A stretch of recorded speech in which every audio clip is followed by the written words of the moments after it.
Something that I find interesting is that a lot of people say their least favorite season of Bridgerton is Bridgerton season 3, and their least favorite couple is Colin and Penelope. Something that I find even more interesting is that the reason a lot of people give is that they feel like Colin and Penelope didn't have a memorable love confession. Because each and every one of us remember when Daphne Bridgerton and the Duke said, "I burn for you" to each other. "You are the bane of my existence, but the object of all my desires. Do you love me?"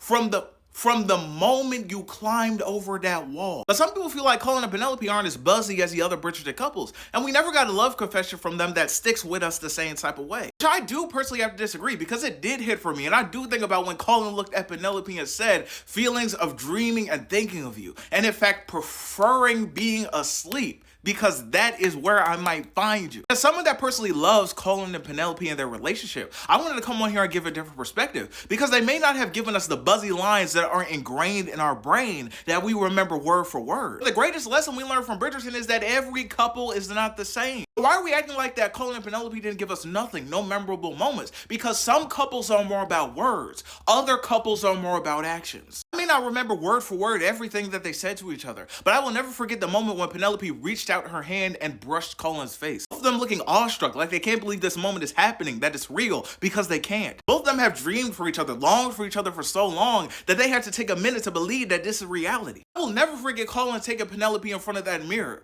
The Penelope that felt like she wasn't enough.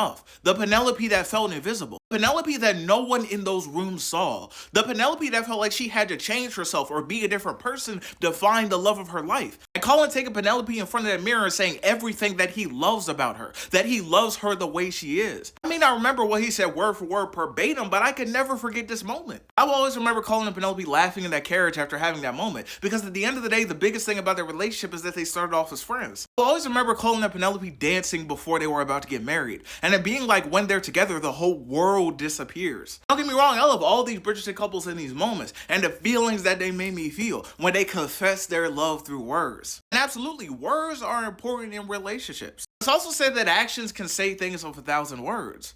So why can't that be true for Colin and Penelope?